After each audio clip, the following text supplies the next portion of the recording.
you have here is a solution, a problem in search of a solution. That's what Republicans are doing.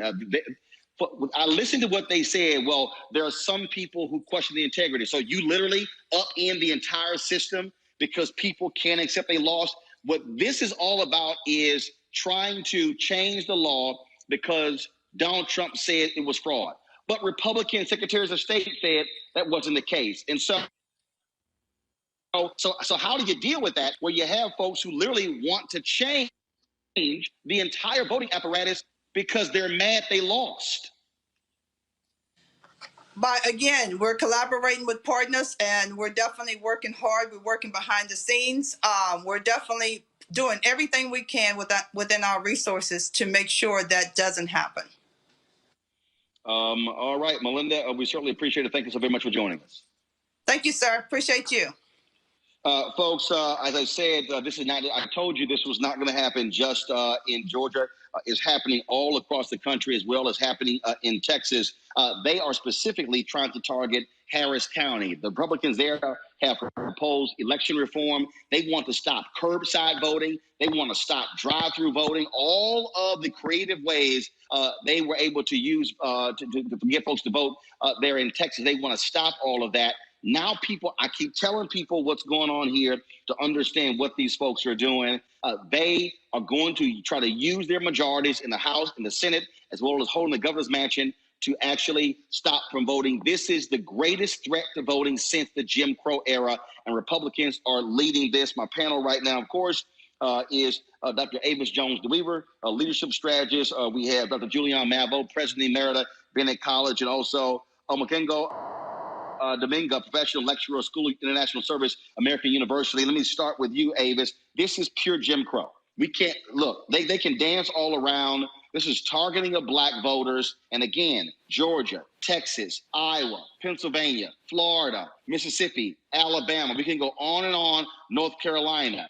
They want to stop the voting for Democrats. They want to stop black people because they see the train that's coming down the track in 2022, and they're saying we want to guarantee victory. Yes, I have said for quite a while that the Republican Party seems to respect the black vote more than the Democratic Party does, given the amount of investment, time, and effort they put into stopping our ability to vote. And now they've just taken it up 1,000 by what they are coordinating across the country. This kind of reminds me of the Stand Your Ground laws and how that was so well coordinated and replicated in states all across the country.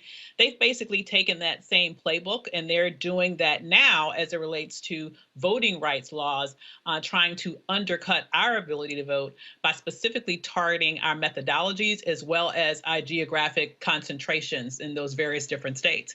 And so absolutely, this is modern day Jim Crow. They're not even trying to hide it. They have gotten big, bad, and bold about it now that they're no longer under a fully strengthened Voting Rights Act.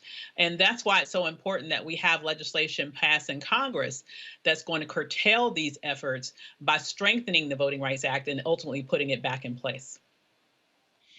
Julian, again, Julian, back here in Atlanta, and I told folks this was going to happen. This was coming down a pipe, and we're seeing what they're trying to do in Texas. And the governor admits today in Texas at a news conference there was no voter fraud, but he still wants massive voter reform. You know, Roland, they have gone and looked at our playbook, looked at the playbook of the voter activists, and gone directly at it. When you decide that there will be no Sunday voting, that means you don't want our souls at the polls. When you decide that you will not have the drop boxes, you're saying you got to come inside. Many people are reluctant to come inside. But one of the things that we must understand is that people like LaTosha Brown and others, they're smarter than these devils. They're smarter than these devils, and they're going to figure it out. And when they figure it out, it's going to be an issue of what will they come up with next. But I remember I had an aunt in Moss Point, Mississippi in the 60s who first learned Latin, Roland, had to learn Latin because she had to translate a phrase from English to Latin. So she learned Latin. Then they had the jelly bean, the jelly bean test, where she had to figure out how many jelly beans were in a jar.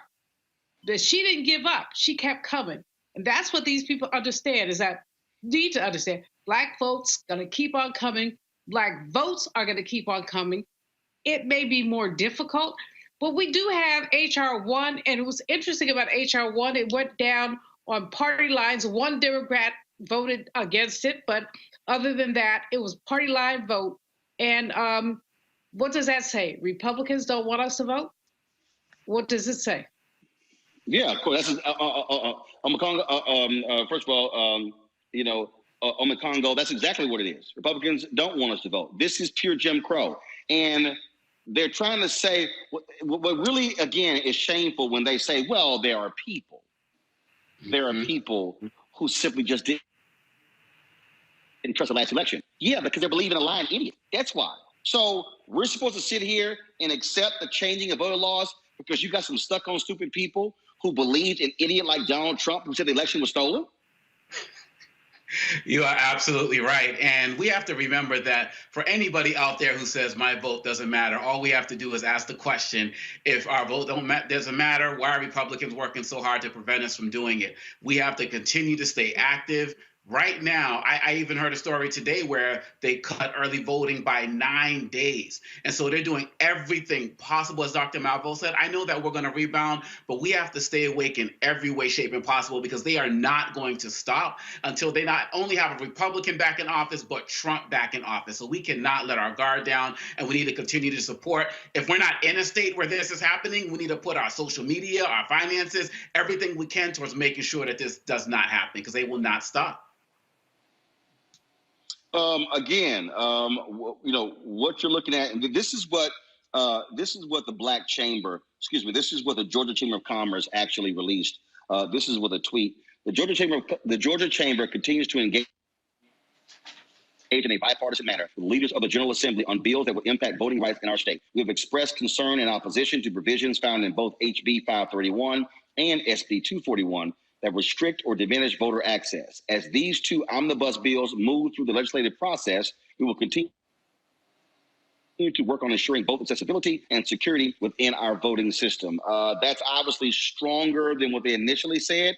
As you still hear the dancing by the Chamber of Commerce here. And look, they are not going to come out hard in support of going after these companies.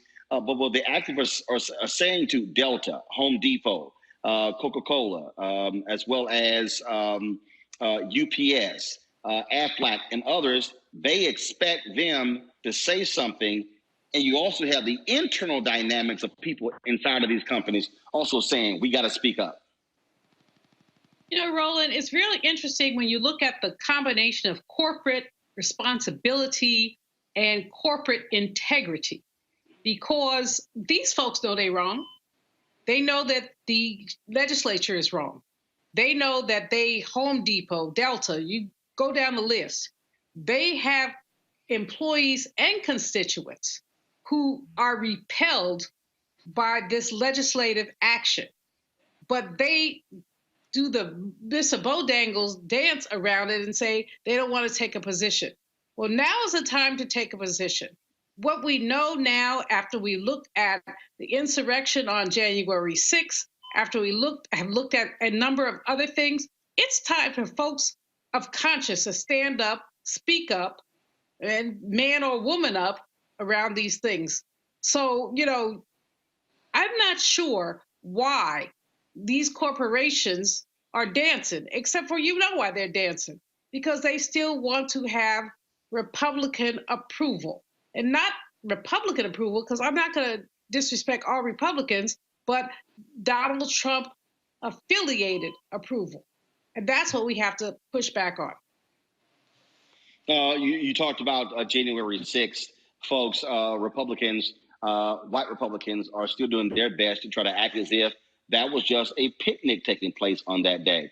Listen to this comment that Wisconsin Senator Ron Johnson made to conservative radio talk show host Joe Pagliarulo. Listen to this, folks. Also criticized because I've made the comment that on January 6th, I never felt threatened, because I didn't. And mainly because I knew that even though those thousands of people there were marching to the Capitol were trying to pressure people like me to vote the way they wanted me to vote, I knew those are people that love this country, that truly respect law enforcement, would never do anything to break a law. And so I wasn't concerned. Now, had the tables been turned, and Joe, this got me in trouble. Had the tables been turned and President Trump won the election, and those were tens of thousands of Black Lives Matter and Antifa protesters, I might have been a little concerned. Wow. It's a big statement, but, it's a true statement. We see the recent history. Big statement, true statement. Joining me right now is Congresswoman Gwen Moore of Wisconsin. Congresswoman, welcome back to Roland Unfiltered. Thank you so much, Roland and Dr. Malvo. I tell you, this is when I missed being in person, when I'm with folk like you. Well, hopefully we'll get hopefully we'll get there soon. I had my first Moderna shot on Friday. Our next one is April 9th, and so hopefully in a few months we can be back to being in person. Give us your thoughts on this unbelievable comment made by Senator Ron Johnson. He's been blasted all weekend. Folks saying his white supremacist views are standing up. I mean, here is somebody who supposedly was moderate voice or whatever, but he is absolutely a hardcore Trumper with this nonsense, and he would have been scared if it was Black Lives Matter and Antifa. First of all, as if those two go together, these people killed the cop. These people, I mean, they trampled one woman to death. It led to one of the fellow rioters getting shot and killed. 5 people died. What the hell is your senator talking about? Well, our ancestor at this point, Maya Angelou's birthday is going to be Easter Sunday, and her words keep coming to me. When a person shows you who they are, believe them. And, Ron Johnson didn't just start being like this. Ron Johnson was in deep denial about the president's and his corruption, denial about the riot, the incitement, and how, he said, as far as he was concerned, it didn't really fit the definition of an insurrection. He's someone that was pushing these conspiracy theories. I mean, to this day, he still was engaged and involved in denying that the election was a legitimate exercise in our democracy. And so, maybe he's not planning to run again, or maybe he's trying to take advantage of the fact that Joe Biden just barely won the state of Wisconsin, is trying to inherit that base of hardcore white supremacists. Because his statement certainly has galvanized the emotions. I mean, these cultural wars, this is their go-to position, Roland. Think about it. If you're a Trumpster, when you voted against giving people $1,400 a month, when you voted against helping poor farmers in Wisconsin, this is an agricultural state, by the way, debt relief that they desperately needed. When you deny aid to restaurant and bar businesses that are barely hanging on to their chinny chin chins, you got to come up with something. And so these cultural wars work very, very well. Well, you talk about those cultural wars working very, very well, but what you have here again is this trying to position that Black Lives Matter was somehow, oh my God, these people are violent and crazy. And you're sitting going, and maybe Senator Johnson, you're saying that because you're a white Republican, okay, who sides with them. But these people were hell-bent to kill. That was their strategy. They were hell-bent to kill. And the FBI is arresting numerous folks constantly for what they were trying to do. I mean, this is like, what world is this guy living in? He wasn't afraid. And they had Kevin McCarthy out there. I mean, this isn't the first time that a minority leader was murdered right there in that storied building. And they were pounding on Kevin McCarthy's door, trying to get in while he called the president. And that was when he made the snarky remark, well, Kevin, apparently you're not as worried about the election as they are. He was tracking down his vice president next in line for the succession with a noose. And the noose just strikes terror in my mind as an African American. They had a noose chanting, "Hang Mike Pence." They were looking for Nancy Pelosi. And so he was not frightened by his kindred spirits. But he would have been intimidated by, there were 10,000 or more protests. And like I said, these protests garnered the support of people from every race, every age group, every state. It became a global initiative after George Floyd and Breonna Taylor. All these people who were storming the Capitol. They were not Antifa. They were not Black Lives Matter. They were stone cold white supremacists, folk walking around with Nazi apparel, a Confederate flag, and he was not afraid among his brethren. What are Black folks there in Wisconsin? How are they responding to Senator Ron Johnson? He's up for re-election next year. I've made it perfectly clear we're going to spend some time there because folks like him need to be thrown smooth the hell out of office. Thank you so much, Roland. Thank you. And I'm going to hold you to that, to come on to the Milky Way, because we're going to need it. This is a swing state. We have some of the worst conditions for African Americans in the country here. Those data get buried underneath the fact that, we're not Mississippi or Alabama or somewhere with large numbers of African Americans. But per capita, we have the most incarcerated African Americans, most redlined, least home ownership, worst place in the country for Black children. So many indicators, so much of the misery index. And the last thing we need is a senator who wants to cast fear and apprehension and doubt into the minds of Americans about the worthiness of African Americans. And so, come on, we have a very bright group of Democrats forming a Democratic primary. And I wouldn't be surprised if Ron Johnson decides to run, that there wouldn't be somebody, among Republicans who would challenge him, because he is out to lunch.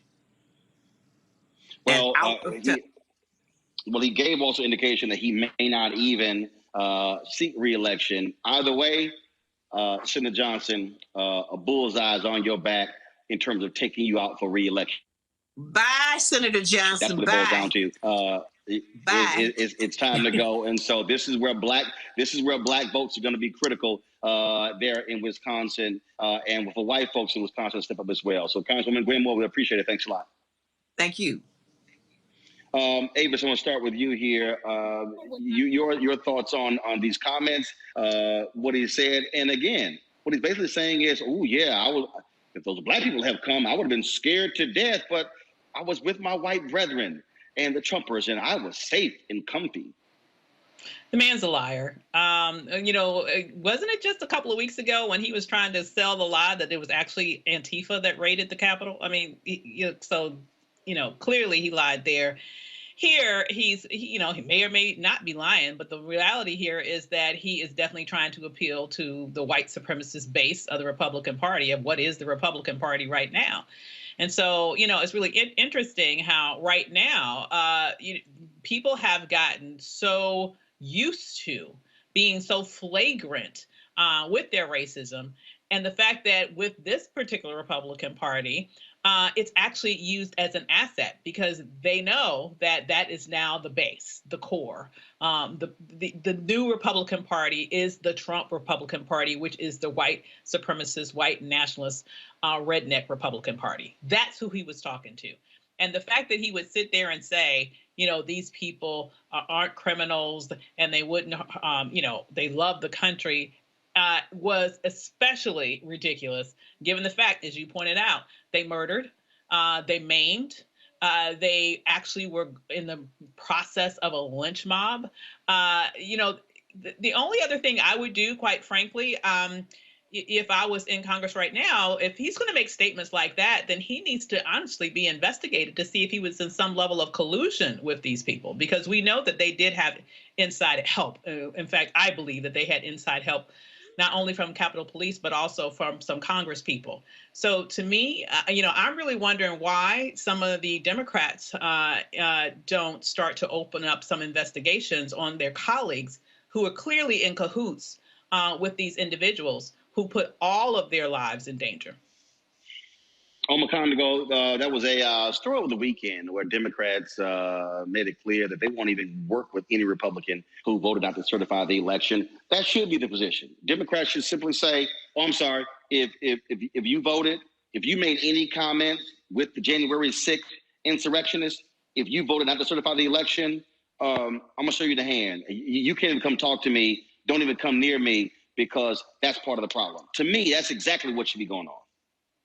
That's exactly what needs to happen. The Democrats need to play hardball. You come in, you got the White House, you got the Senate, you have Congress right now. Trump has shown that he's a loser all across the board. And so even when you see with the stimulus bill, many Republicans across the country supported it, but not these so-called leaders in the House and Senate. So we don't need them. We need to go forward, work to build common ground with the people who want to work with us. But we know that they're going to be the party of opposition. They stated it. They did it with Obama. They're doing it now. We need to go forward and we need to build, because 2022 is going to be equally crucial. So I say to the Democrats, stop trying to work with these people. This is a party, as it has been said by Dr. Davis, of racists, of anti-Semites, of homophobes. They don't care about us. They care more about the Marjorie Taylor Greens of the world. We don't need them. Stop trying to work with them, and let's get to the work of helping the people. Period. Bottom line.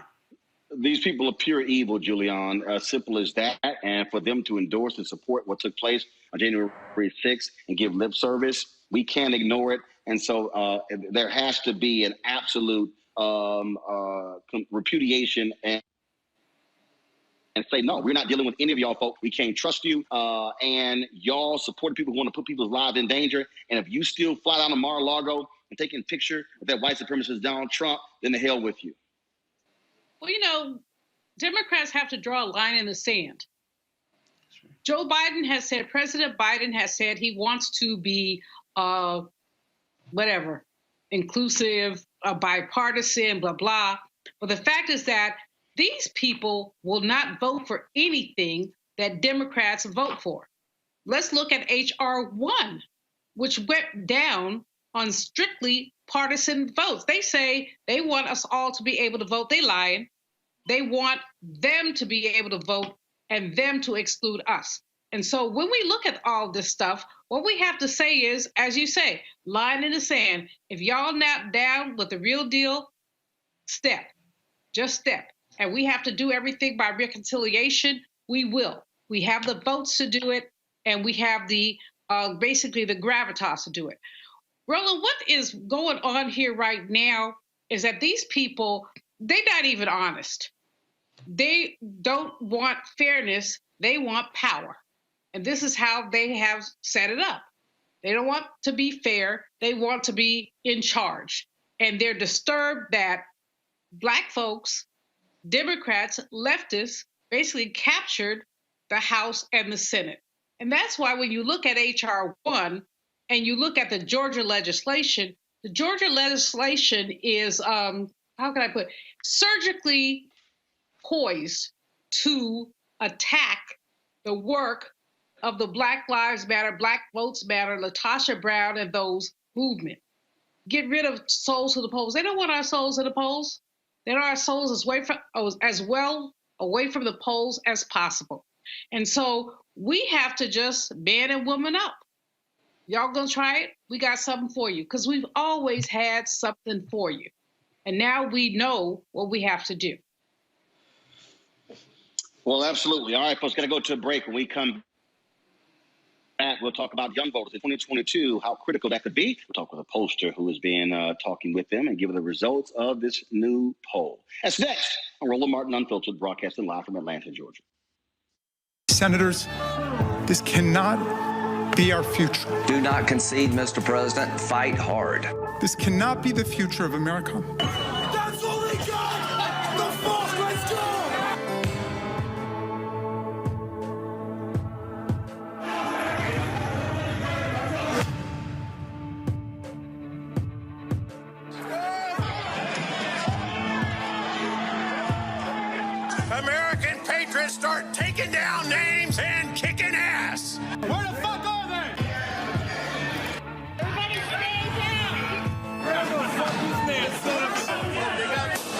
people died that day.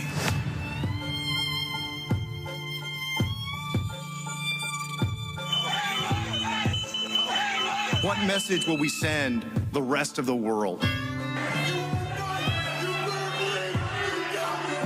What happened today in Washington, D.C. is not America has stood for some very important things. I think what we've seen in the United States is terribly distressing. Incited by the current president. President Trump. The world is watching and wondering whether we are who we say we are. You were patriots, just like the patriots gathered at Bunker Hill. The election in many ways was stolen. Blessed are the peacemakers, for they shall be called the children of God. And at one point, people started chanting, kill him with his own gun.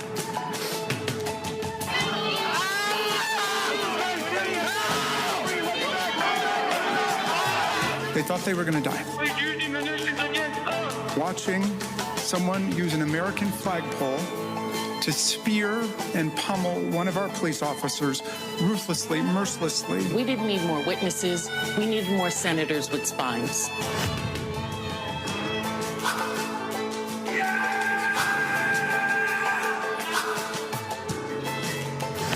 President Trump declared his conduct totally appropriate. So if he gets back into office and it happens again, we'll have no one to blame but ourselves. The work you do is important. A lot of people depend on you, and you deserve respect. Respect includes making a decent wage that reflects how hard you work for your community. So what's the best way to make sure you get the pay you deserve? Join a union. Union members are paid more than people with similar jobs who aren't in unions. For women and people of color, the union difference is even greater. The respect you deserve, the pay you've earned. That's the union difference. Yo, what's up? This your boy Ice Cube. What's up? I'm Lance Gross, and you're watching Roland Martin Unfiltered.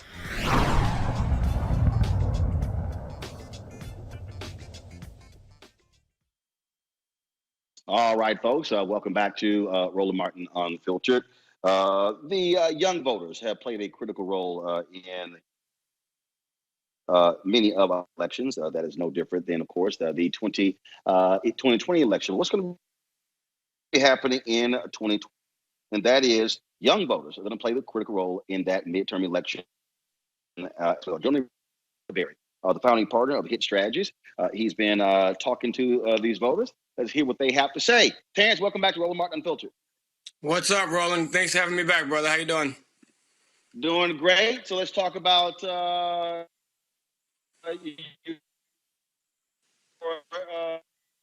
election. We get, as you keep moving forward, younger voters will play an even bigger role. What are you seeing? What are you hearing about what happened in 2022? You know, Roland, young voters are becoming not just the biggest voting bloc in America, but they remain the most diverse voting bloc in America. 37% of voters in 2020 were under the age of 39. That's the millennials. That's Gen Z. But again, what's unique about them is the diversity within this generation.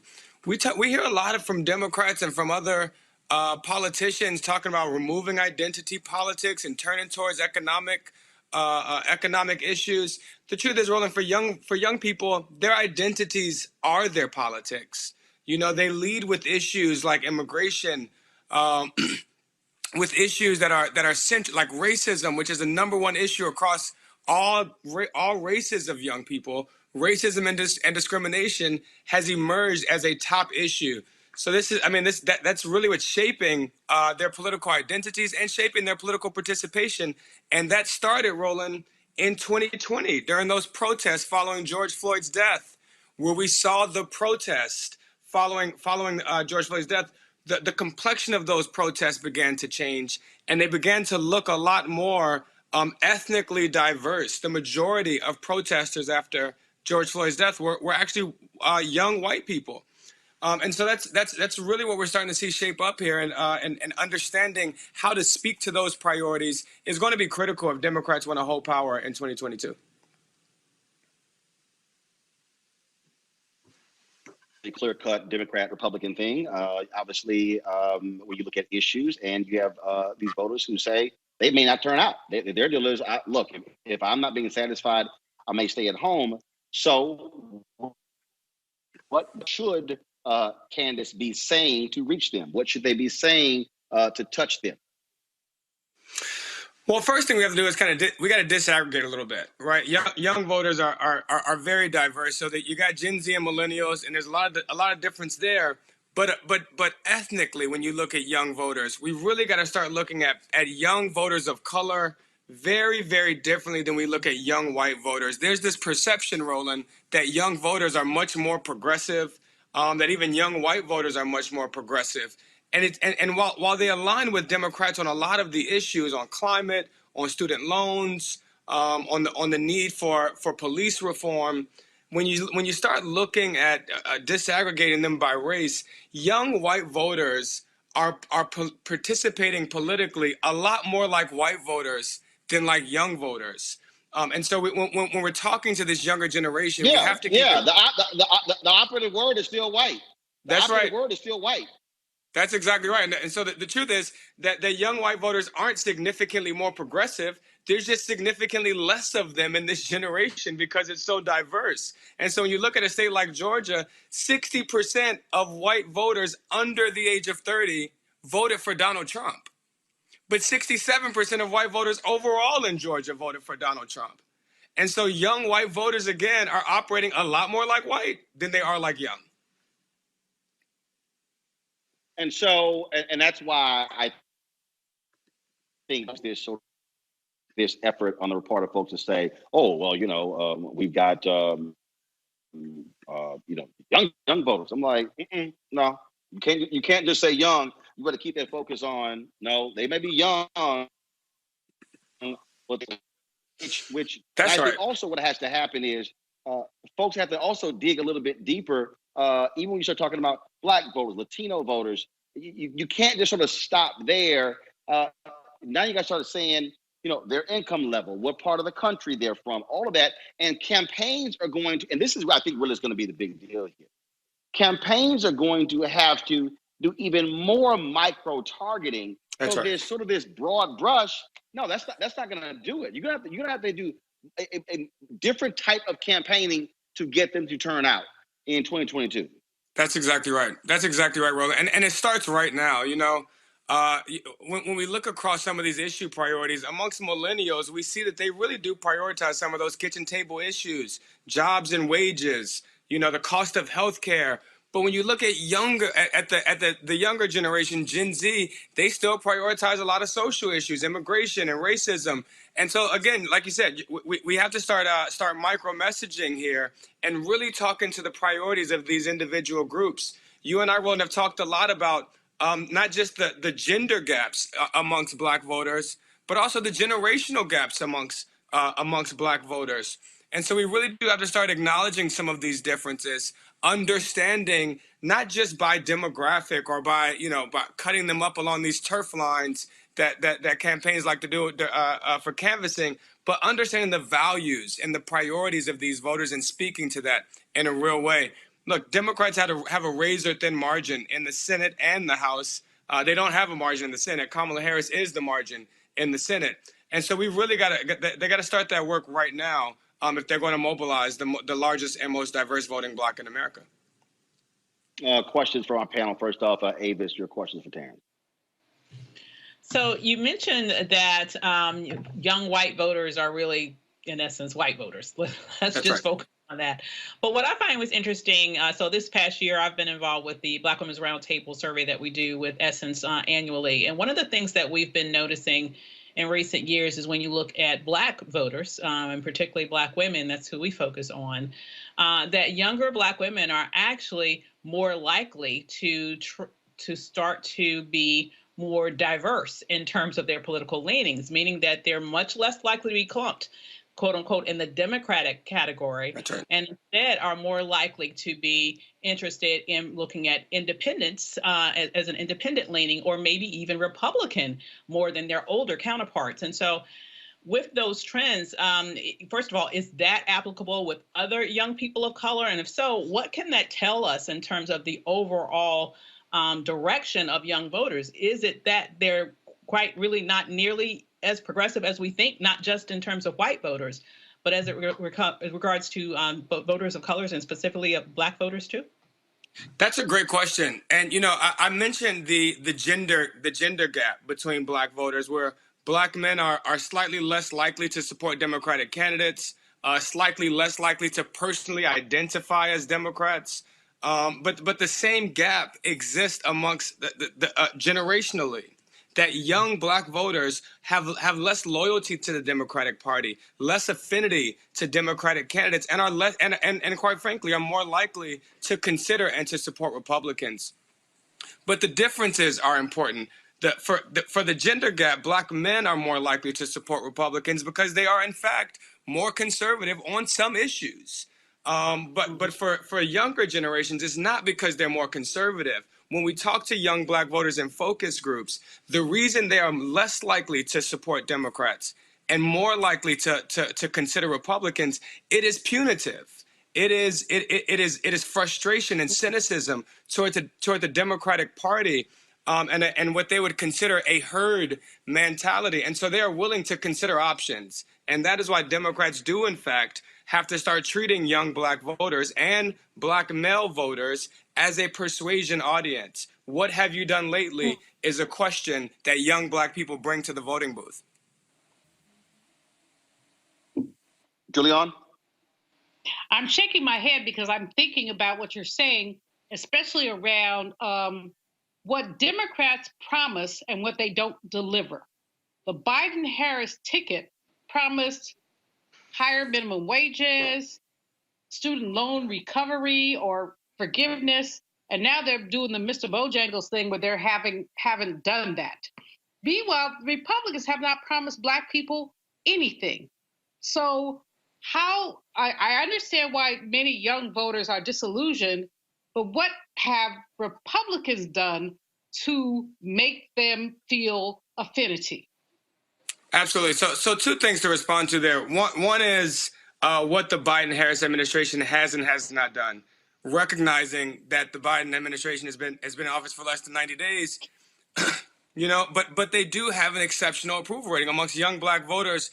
Joe Biden has a 61% approval rating, which is exceptional and significantly higher than the 18% approval rating that Donald Trump had with the same group. But the Biden-Harris administration is going to have to spend just as much time marketing what they do as they spend governing, right? For young Black voters, the single most important issue is racism and discrimination. But if I focus group 10 random young Black voters from across America right now, they don't know about the Racial Justice Task Force that Susan Rice stood up within a week of the Biden-Harris administration. We can debate about the teeth that task force has, but there's no debate about whether or not it is significantly more progress than Republicans have made.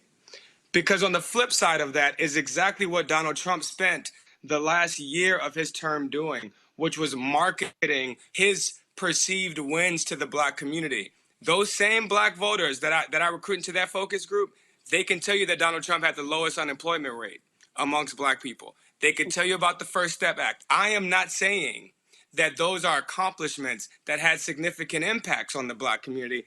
I am saying that those young Black voters know about those accomplishments. And that's where the Democratic Party has to get creative and aggressive about how they talk about what they have done. I mean, today we just passed a bill that has $29 billion in rent assistance, you know, that has child credits for every child in the house. These are things that will have significant impacts in the Black community, but that we need a marketing plan to tell people how their lives are improving because of the work that the Biden-Harris administration is doing.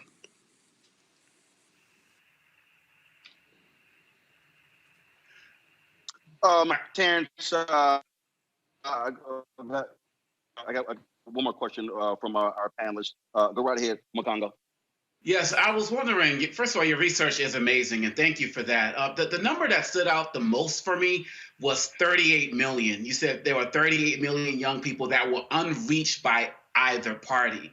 And so kind of following up on your last question, when you talk about the marketing, what does that look like? Is it more social media? Have they tried social media, but that's just not effective? They got to move to new platforms. What does that look like in terms of reaching that demographic? I mean, it is social media, you know, and you know, Barack Obama really did pioneer democratic efforts of reaching disenfranchised and disaffected communities using the internet, specifically to raise a ton of money. AOC and a lot of other young politicians are still using it in very effective ways, but so are misinformation and disinformation campaigns that have begun to use social media more aggressively and more surgically to target the most disaffected voters. If you all remember, Republicans had a stay home campaign during the 2020 campaign that was not geared at converting young voters of color to Republicans. It was geared at keeping them from voting. And when voters are already cynical, when they already have questions about whether or not politics affects their lives, then that misinformation is effective. And it was a young black man in Florida who said to me, my hood didn't get, in a focus group in Florida a few months before Election Day, he said, my hood didn't get any better under Obama. It hasn't got any worse under Trump. So tell me what any of these presidents got to do with me. And so until the Biden-Harris administration, until Democrats in Congress and Senate can explain to that young black man how his life is getting better because of the things that they're doing every day, then we can expect them to remain disaffected and keep on fighting over the existing voters in the electorate, as opposed to activating that sleeping force of power that is 38 million young voters that stayed on the sideline in 2020. All right. Terrence Woodbury, we so appreciate it, man. Thank you so very much. Thanks, Roland. Always a pleasure. All right. Thanks a lot. All right, folks, got to go to a break. We come back on Roland Martin Unfiltered. We're going to talk home ownership. A lot of African Americans got all kind of information out there. Over the weekend, John Hope Bryant and I were tweeting, and there were people who took exception to his perspective that owning a home is good.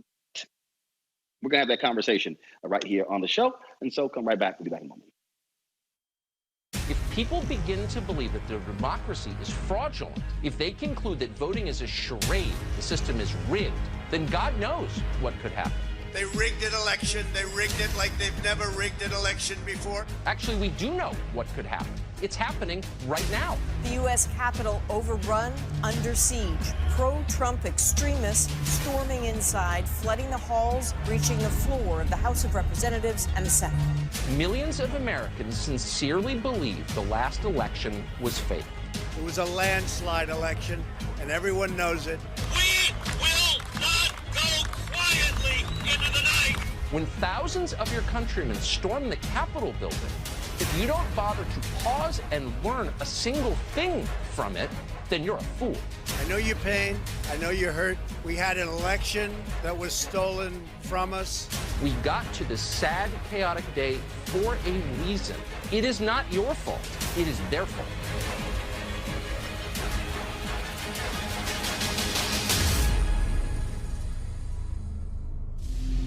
Donald Trump is not done dividing America.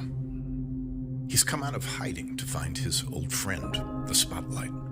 On Sunday, he took the stage at the Conservative Political Action Conference in Orlando, Florida, where he lobbed insults, spread conspiracies, and lied.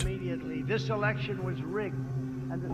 The same things he's done for 4 years, with no concern for the destruction he leaves behind. He'll get the attention he craves. After all, even condemning him feeds his insatiable need to be seen.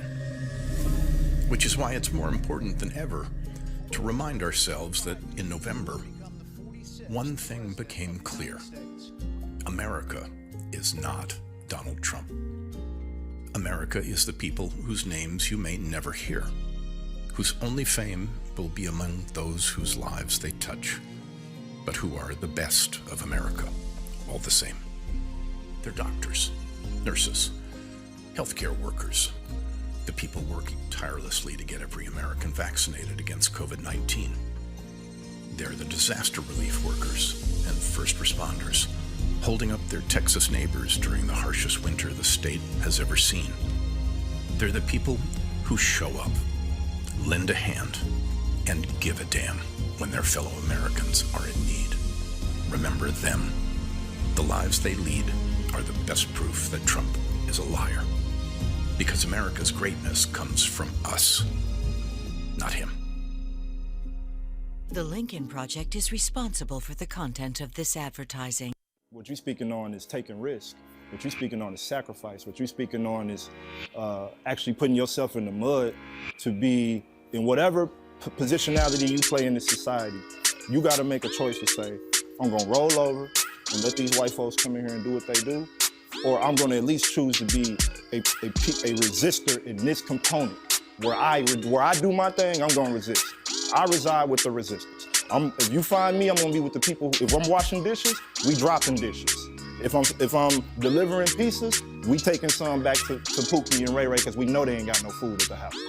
Whatever I'm doing, I'm never in the position to reaffirm a goddamn thing that they got going on. And I don't care how I play it, I don't care what I put on, I don't care what suit, what tie I put on, I don't care how clean I look for the day, I don't care how prestigious I talk for the day. If I'm in the building, black folks getting something out the deal. Hello everyone, I'm Godfrey and you're watching Roland Martin Unfiltered, and while he's doing Unfiltered, I'm practicing the wobble.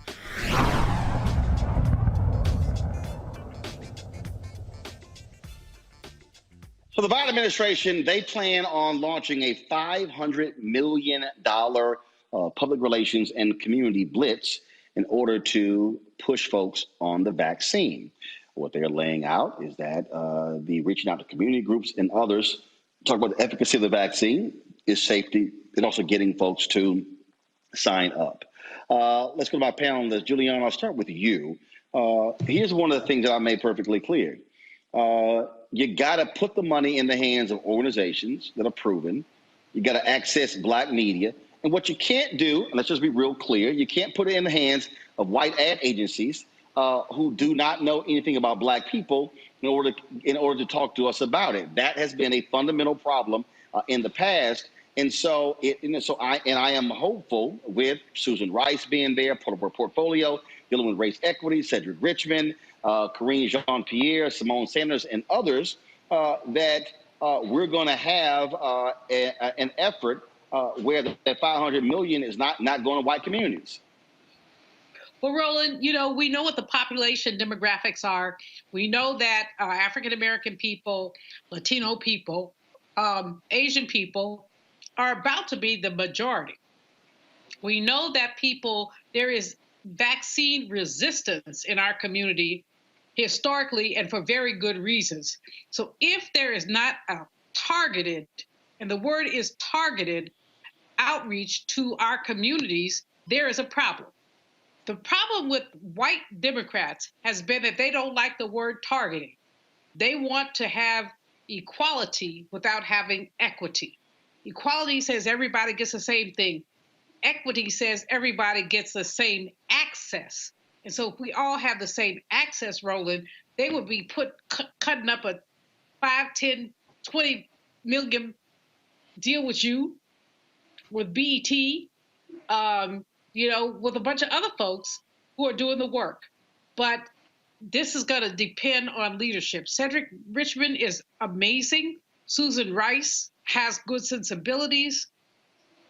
But white folks are white folks. So what they going to do? Well, but here's one of the issues here as I'm sitting here reading this political story on this very issue here on Congo, and that is this here. They're leaning on the ad council. The ad council ain't the most diverse group in the country. Most definitely. And, we see at the end of the day, they botched so much in the beginning. I live in Southeast D.C., which is one of the most underserved, the most underserved area in D.C. And all of a sudden, when the vaccine started coming out, I started seeing all of these white people in our neighborhood grocery stores. And then I was calling my friends in Boston and New York and their hoods, and they were seeing the same thing because they primarily did this rollout on the internet and other spaces where we didn't have access to. And if you can have robocalls talking about vote for your favorite candidate, you should be having things like robocalls going into churches and community centers, as Dr. Malveaux said, working with people like, you have such large platforms directly for the Black community, and they botched that. The ad council is not the way to get the shots where they need to be as it relates to our community. And the Biden administration needs to do a better job of reworking their plan, because as it stands right now, the majority of people who've been vaccinated are white women, which we should not be surprised. But this disparity is going to continue if they don't continue to do actual real work to reach us where we are every single day. And they have the ability to do that, and they know how. They just got to actually show the will to do it. Again, what we're talking about here is utilizing trusted voices to reach our people. And what often happens in these situations, Avis, is that federal government, CDC, Health and Human Services, and others, they rely on these major entities, but they're also part of the problem. I can tell you, we deal with this all the time. These white ad agencies, they don't even want to bother with Black media. They don't, the other groups don't want to be bothered with community groups. And so we've got to make sure that there is strong race equity, a part of this deal, and it doesn't become another situation where folks are sitting here going, how can we divvy up at $500 million and then Black and brown folks left out? Yeah, it sounds like it's well on the way to being that. It makes me think about when I was executive director at NCNW and how funding was pushed with regards to the HIV crisis that disproportionately did not really target the Black community as much as it should have, given the disproportionate nature of our community and the impact with that disease. What I really would like to know, though, is just, it's my understanding that Susan Rice is supposed to be chairing a committee on equity. I mean, this needs to be what she needs to be doing in terms of one of the things on her agenda. And so although we do have very capable Black people in various spaces in this administration, my question is their power. Like, do they actually have the power to create the change that we need for the sort of direction of not only the funding, but just the capability, the access to be where the people are? The latest data that I'm seeing about it shows that really Black people are being convinced that, yes, I need to have this shot, that, yes, I need to get it, but they're not having access to it, right? And so, there needs to be work done to make sure that we have access to it. One of the biggest people they have to convince now, it seems, are Republican white men. And so the issue isn't as much, just the messaging, but it's also, are people able to get it in their communities and how it's actually being distributed? All of these things need to be attacked from an equitable standpoint. And right now, by all indicators, it isn't. It is going to be, look, when you start looking at the numbers, I think it was on Saturday, some 4.5 million vaccines were distributed across the country. The president has said he wants a vaccine for every American to be done by May 1st. They got a long way to go to hit that, but you got to figure out how to reach folk where they are. That's just what it boils down to. Mm-hmm. Roland, absolutely. I think one of the challenges is that white folks have bought into the Tuskegee narrative. They keep saying, oh, well, they don't want to have the vaccine because of Tuskegee. Well, Tuskegee is a stain on our nation's history. But as Avis said, and my other brother, if you have the vaccines sitting in Southeast, but the women from Ward 3 are running to Southeast because they can get it, other people can't, that's a challenge. I got my vaccine because my godchild, bless his soul, basically camel jocked the computer. He was on it for hours to make sure that I could get it. I kept going on there myself, and they say all the slots are filled. Then he figured out how to do it, and he stayed on the computer for like hours. Who's gonna do that? Our people are being sidelined because they don't have, as Avis said, the access. And so this is the challenge is how to get the CVS in Southeast to say, we're only going to give you the virus, the shot, if you have this zip code. That's what has to happen.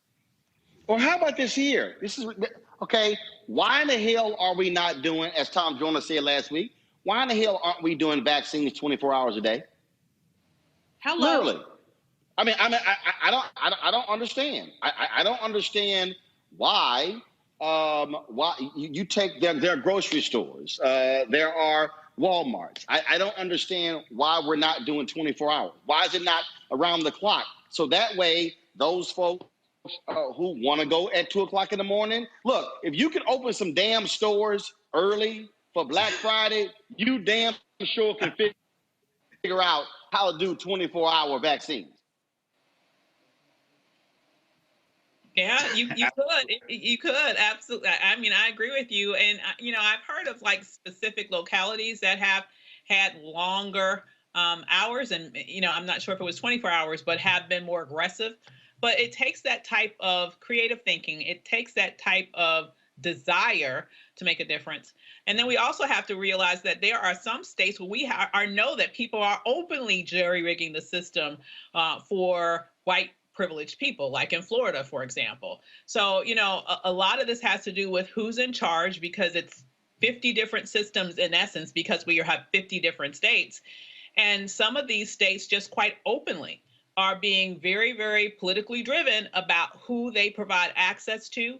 And we, all the time in those types of states, especially, tend to be at the bottom of the list. And I even have students now in my classrooms. I teach at American University. I got some of my students telling me that they've been vaccinated. And I'm like, you're 19. You're like, how is that even working? And so we talk about those connections that people have, that complexion of connection, as some people say, and they're already ahead of the curve. And so we've really got to step up our game. The Biden administration needs to step up its game as it relates to working with local communities, because we're getting played right now. And Vice President Harris visited that same giant that I'm talking about right here in Southeast. We need more help here.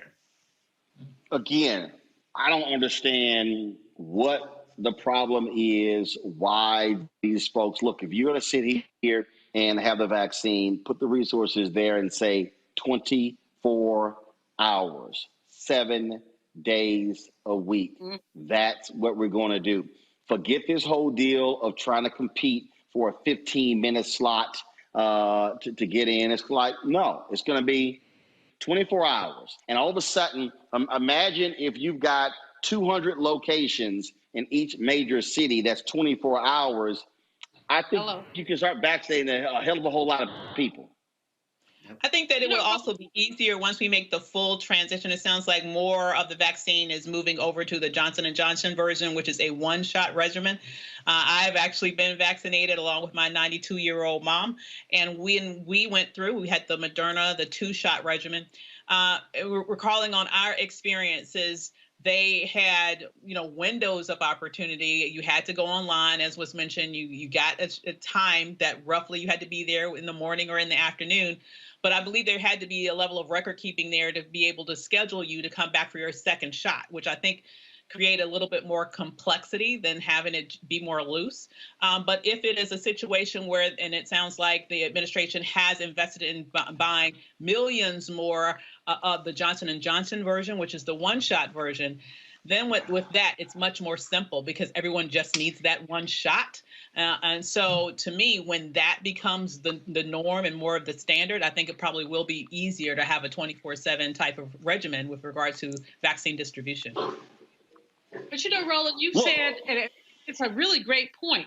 If you can open CVS 24/7 to get whatever, cough drops, whatever, you can open it to have the vaccine there.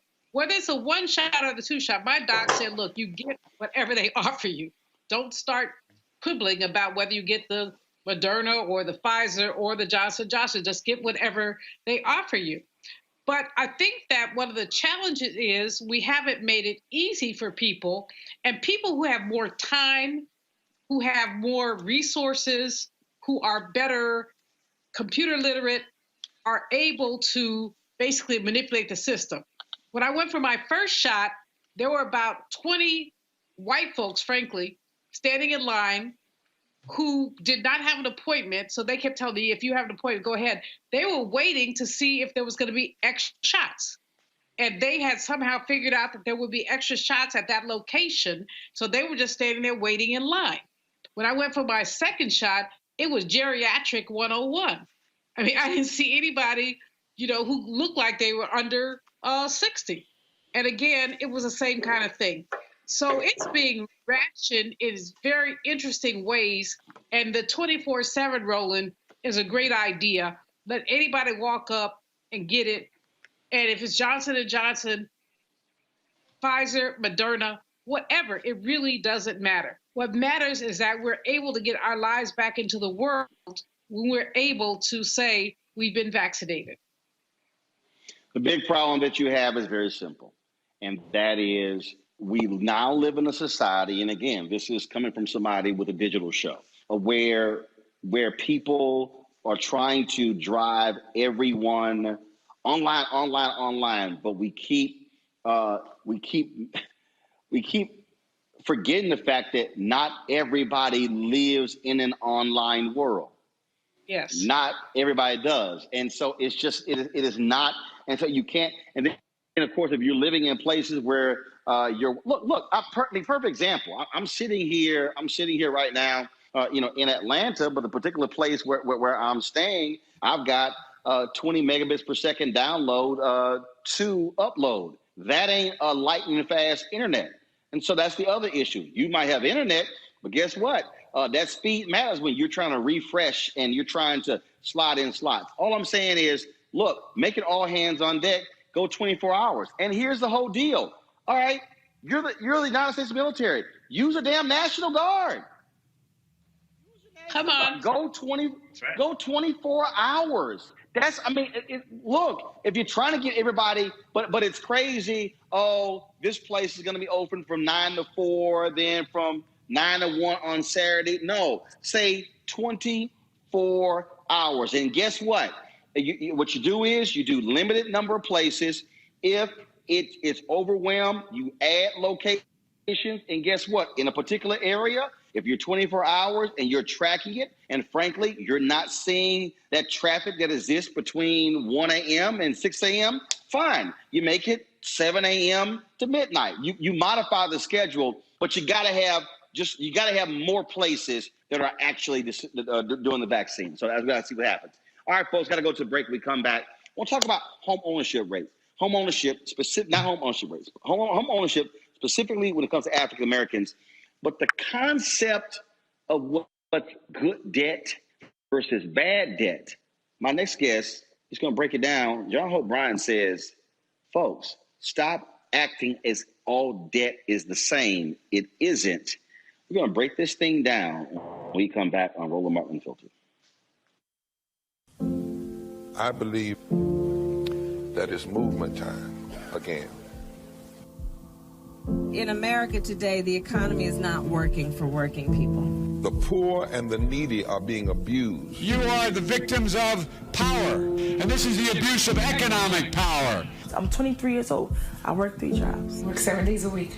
No days off. They're paying people pennies on the dollar compared to what they profit, and it is time for this to end. Essential workers have been showing up to work, feeding us, caring for us, delivering goods to us throughout this entire pandemic, and they've been doing it on a measly $7.25 minimum wage. The highest check I ever got was literally $291.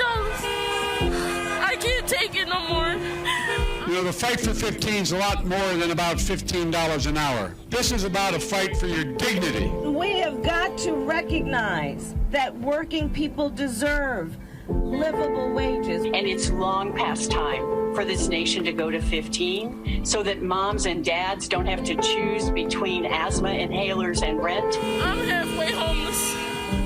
The main reason that people end up in their cars is because income does not match housing cost. If I could just only work 1 job, I could have more time with them. It is time for the owners of Walmart, McDonald's, Dollar General, and other large corporations to get off welfare and pay their workers a living wage.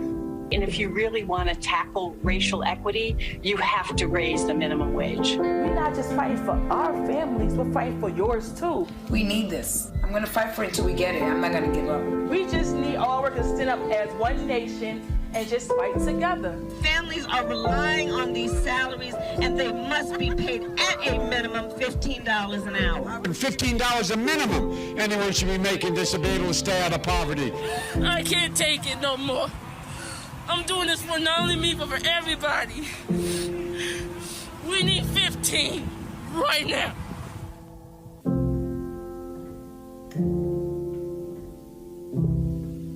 Hey everybody, it's your man Fred Hammond. Hi, my name is Brescia Webb, and you're watching Roland Martin Unfiltered. Ow. Well, I like a nice filter usually, but we can be unfiltered.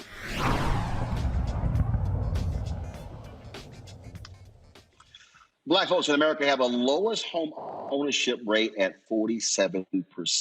White Americans, 76%. Now, well, obviously, we could talk about student loan debt. We could talk about redlining and all those different things. But also, a lot of this is just the notion of you don't know what you don't know. So over the weekend, John Hope Bryant, founder of Operation Hope, sent out a couple of tweets. It was to talk about this very issue. And I responded, and I talked about what's good debt. And then that led to a bunch of people commenting and weighing in and saying, oh, that's not right. Even if you buy a home, you don't really own the home. The bank owns the home. Some people call home ownership a racket. It was all this different stuff. And so I said, you know what? Let's actually have the conversation on the show where we can talk about it and we can really walk folks through this. So joining us right now is John Hope Bryant, founder of Operation Hope. He's been on the show numerous times. John, always glad to have you back. Welcome back to Atlanta, my friend, the moral capital of America. Absolutely. So let's talk about this, John, because I remember a few years ago, I got into this vigorous debate about student loan debt. Now, granted, I graduated December 1991. Tuition was a lot different then than it is now. But I made the point to folks that I saw my student loan debt as good debt. Why was that?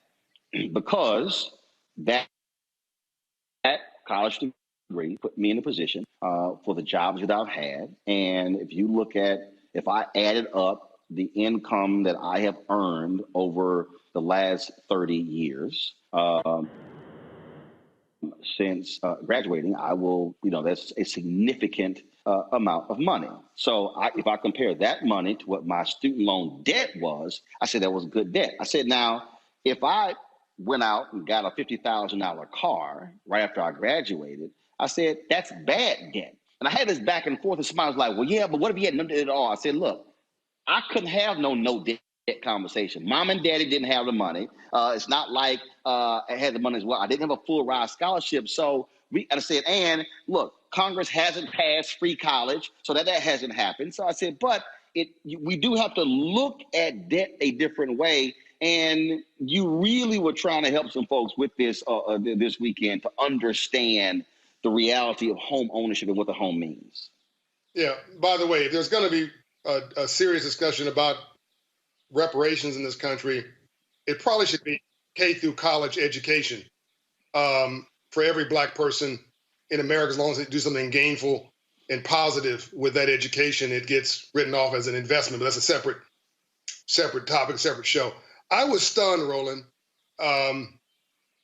when it was 1 a.m. and I sent out a tweet that I thought was a non-issue, right? No big deal. I sent out this tweet that that white Americans have half of white America has a mortgage as debt, and 1 in 5 Black Americans have mortgage as debt, and that we need more good debt. And man, Twitter just lit up. And I couldn't figure out why. Like, what's the complication here? It makes no sense that we're having this conversation, particularly this part. Wait a minute. We don't own the home. The bank owns the home. No, actually, that's not true. It's just not true. The bank has a mortgage on your home. The bank does not participate in the uplift, the upside on your appreciation. They don't get the depreciation, which you write off your taxes. They don't get the appreciation, which is the equity between what you owe and what the house is worth now and what it is worth in the future. In fact, I'll go one step further. So that's good debt. And in fact, the tax policy on home ownership is brilliant. Like, if you rent from me, and as you know, in my private commercial life, I'm the largest minority-controlled owner of single-family rental homes in America, the Promise Homes Company. If you rent from me, you're paying off my mortgages. All good. I think I'm providing a good service as an affordable housing owner. But I really want you to become an owner and not be paying off my debt. I want you to have your own mortgage debt that you pay off, and you write off in every payment you make. You're writing that off of your taxes. You get that money back. So you're getting the benefit of depreciation. You're getting the benefit of appreciation. The house gains in value. By the way, Roland, you mentioned an auto loan. A Mercedes, you have a loan on a Mercedes, and the loan is 26%. Like one of our clients last week, we got him from a 26% interest down to 3% by getting his credit score up 80 points. But if you have a 26% interest or an 18% interest on your Mercedes, that's not a Mercedes, that's Mercedes payments. Can I get an amen? So not only is that good debt, Roland, and not only did wealth in this country get created through real estate. I mean, when Europe sent folks over here with titles, as you know, Roland, a governor, all it really meant was, it's like AKA, governor, AKA meant owns tens of thousands of acres. If you were a mayor, or whatever the version of a mayor was back, they changed the title, AKA I own, thousands of acres. It was all about land ownership. It was all about land ownership. And what did they bring the slaves to work on? Land, right? So that's where wealth came from in this country. And it was another misnomer. Somebody said, well, billionaires don't have debt. What are you smoking? There is no billionaire on the planet who's a billionaire without good debt. Anyway, this obviously just lit me up because I'm just so heartbroken that my people are laboring under such bad information, which means we don't participate in the two things, Roland, that create upward mobility. Here's two things that have never gone down in the history of America: real estate and the stock market. Now, somebody, Roland, will say, watching this show, no, not true. John's wrong. We had the depression of 2009, the recession of 2009. We had this. Yes. Here's what happened. It went up and it corrected and went down. Then what happened? It went up again and corrected, and it's going to correct again, and it's going to go up again. These things, these two indexes, and education was probably the third one, Roland, have never reversed and gone the other way. The thing that even the point that you were making about being able to write off the interest on your taxes, again, it's sort of how you look at that. I'll give you an example. When I made the decision, I'm gonna pay my house off, my home in Texas. My accountant said, I say don't do it, by the way. Yeah, go ahead. Right. The accountant told me don't do it because we're getting the deductions. And I then sat down and I said, okay, I want you to tabulate the deductions. I said, what is it? They said, oh, well, it's the interest that you're paying. I said, right. So I want you to multiply that by 20 or whatever. I said, so you want me to keep paying the mortgage and keep paying that interest? Uh-huh. I said, for the tax write-off, if I pay the house off, I own it outright, and the only thing I'm paying annually are the property taxes which can also be written off. So let me stop you. Let's be intentionally argumentative here. All right. So as brilliant as you are, and you're really brilliant, I did a whole video on the genius of your publishing library. So, but as genius as you are, let's just be argumentative here. I'm going to say respectfully, you're not right enough, because the beauty is that if you have leverage on that house, a good debt appreciates. Is debt associated with something that appreciates? Bad debt is financing jewelry. Bad debt is financing, sports tickets and financing a vacation, right? But good debt is, so if your house is appreciating and you have some debt against that house, 70 cents on the dollar, you have 30 cents against the 70 cents, but the house is let's say the house doubles in value. If you own the house outright, okay, you doubled your money. But if the house doubles in value when you only have 30 cents in it, well, my God, the multiple on that is through the roof, because you have very little of your equity, actually your money at risk against the debt. Everybody who has succeeded in building legitimate wealth, please, if you're watching this documentation, this almost a documentary what Roland's doing here. If you're watching this program with Roland Martin Unfiltered, write this down. You can only build wealth in your sleep. You only build wealth by compounding. That's it. It's different. It's different from making money and getting paid and getting that check. I'm so tired of people saying I'm trying to get paid. So what Roland just described was peace of mind. Okay, that's what Roland just described. I have a lot of my celebrity friends. I own this house. Okay. But that's called peace of mind, not peace of mind. It was peace of mind, but it was also thinking ahead in that my parents live there, my sister and her daughter. So there are 3 generations of my family lives there. House is paid off. If anything happens to me, only thing has to be taken care of every year are property taxes. Okay. So the thing is, but again, that was a strategy in doing it. The problem that for me that I see, I think with so many people, is that they throw stuff out there.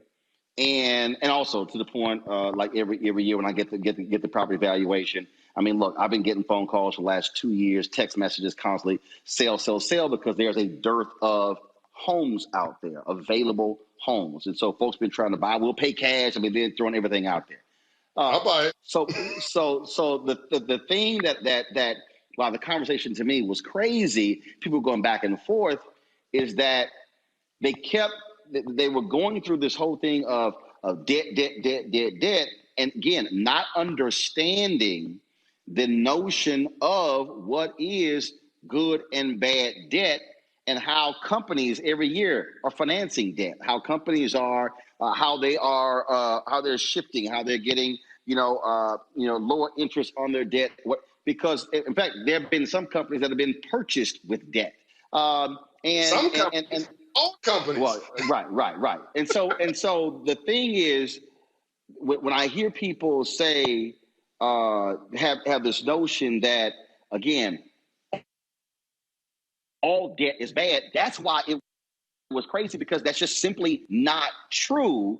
And by keep pushing it out there, you're basically doing the same thing to me. I think when it comes to the vaccine, is that you're sharing misinformation and you're not educating people on what's real and what's true.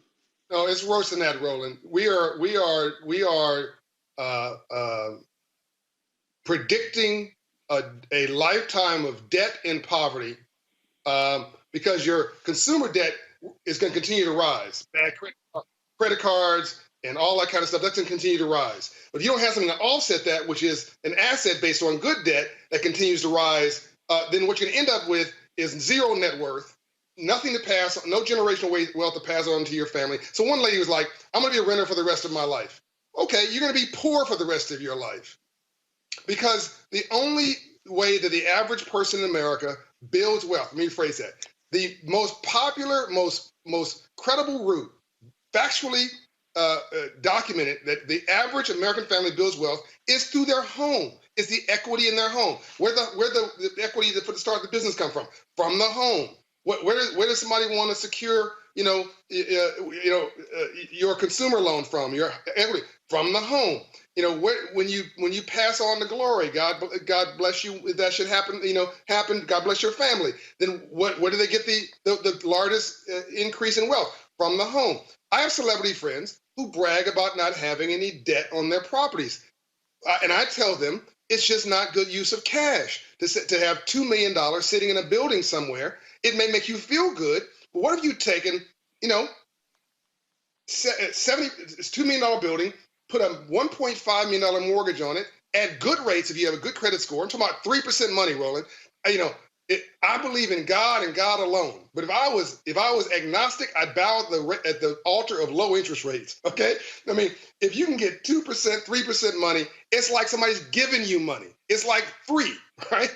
And if you have good credit score, 700 or above, you can get 3% money right now. I'm in a house that has 3% money. I don't know how the bank's making any money. But it's brilliant for me. And I can tell you examples of how I took, there's a condo I had in LA. And I bought it for a couple $100,000. It's on La Tijera, for those watching you from Los Angeles. 7122 La Tijera, I think is the address. I don't own it anymore, so I don't give you the address. And you can go to public records and look at this. Bought it for $200,000 and change, 15 years ago, whatever. It went down in the economic crisis of 2009. All my black friends around me, sell, get rid of it. They all sold their stuff. They were afraid. Sell it. So I held on because I needed some place to live back then. And I had a renter in it. And so the renter was paying the mortgage, just enough to pay the mortgage and the property taxes. Actually, I think I had to pay a little bit of property taxes. Everybody said I was stupid. So now I owe more, Roland, than the value. I owe now the value's 100 and something, and I owe still 200,000, right? So I forget about it because it's taking care of itself, and I'm getting a little depreciation. Roland, I looked up 5 years later, I sold that condo for $750,000. Free money, and it cost me nothing to keep it because it took care. If you want to make sure you have a hedge against poverty, people watching this program, you need to do 2 in 1. Buy a home and live in it, like Roland's doing, and pay it off just like Roland did if you want to. And then buy 2 homes, rehab them, and rent them. And I don't mean fancy properties. We need to stop buying stuff in places we don't know, with money we don't have, to impress people we have no idea about stuff that don't matter. We need to stop profiling and renting uptown and buy something downtown in the inner city in a working neighborhood near jobs, right? And buy the worst house in the best block, the worst house in the best block in your neighborhood, and buy it, rehab it, and rent it. You will never go broke. That or an engineering degree, you'll never go broke. You get your kid an engineering degree, they will never go broke. There's only 5% black engineers in this country, right? And there's more jobs looking for people than the other way around. And real estate, again, keeps going up, even in black neighborhoods. And I'm prima facie evidence of that. I own 700 homes in Atlanta and Florida, and I'm going to buy a bunch more. I'm telling every church, buy their block. Okay, I'm getting off the topic. But the bottom line is, it's about buying. Julian Malveaux, I want to go to you. You're an economist. Hey, Julian. The thing Giuliani just goes to is when I use that phrase, when you don't know, you don't know. It speaks to the absolute need for comprehensive financial education, literacy, and where we're walking people through step by step to begin to understand this system and how we should be better taking advantage of it. Roland, Brother Bryant is absolutely brilliant. He's a colleague, and I appreciate him and appreciate his words. What I'd like to say about this is everything don't work for everybody. So some people are going to buy their home. They don't care about what they have access to in terms of interest rates and such because of the security. Others are going to use homeownership to leverage their wealth. Real estate was a historical foundation for Black people over the years, and we can go back and look at it. It's less so now, but back in the day, as John has said, people would buy their block, buy the house next door, do that because that was really the wealth that they were building. This is important from the perspective of the ways that we build wealth, the things we do to build wealth, and the diversity of our approach to wealth building. But I think that I missed a Twitter storm. I guess I just missed it, but I'm not on Twitter every day. So I missed a Twitter storm, but I think that what John has said is important. It's not definitive, but it is important. Buy a home, because most people, not Black people, most people build their wealth through home ownership. Most people, about 70% of their wealth is around home ownership. So we are about 30% less likely to own our homes than white folks are. That's just saying something. So John's got a great point, and I think that people should pay major attention to it. And I just appreciate being on here with him. The brother's bad. She's bad. I want to go to Avis. Avis, your thoughts on this? Yeah, it is unfortunate that, so many are so far removed from this concept that there was such a, huge backlash with regards to a statement that, should be quite a well-known thing. I mean, when I think about, for example, where my son is right now, I have a son who's graduate school at Johns Hopkins right now. It's all virtual with the pandemic, but, he's thinking next year if it opens up, he's looking at how can he buy a multi-family house in Baltimore so that he can live in one side of the house and then rent out to at least 2 other spaces where other renters can live. Mm-hmm. And I'm thinking, that is a wonderful thing to do. I would love to see us be in a place where we can start to think about how we can actually narrow that racial wealth gap, because as was mentioned, we will never get there just by working more. We will never get there just by earning more money. You have to have some assets that will actually appreciate over time so that you can build wealth. And once we begin to understand that when we get our ducks in a row, when our credit score allows us to be able to have very, very low interest rates, as was explained, there is absolutely nothing wrong with using other people's money to make money. Everybody else does it, okay? And so I'm hoping that people will take advantage of the information that they're getting here today and start to think a little bit more broadly about different ways that we could leverage our earnings and turn it into wealth with proper investments just like this. Omekongo.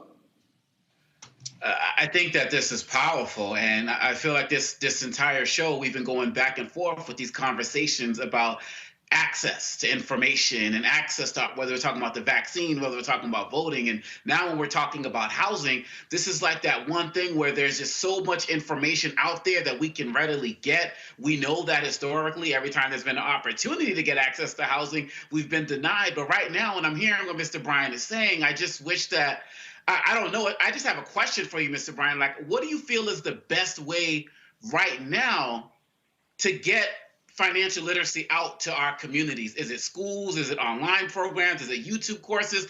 What's the best way to get what you're saying in the hands of more people so there isn't that Twitter storm out there?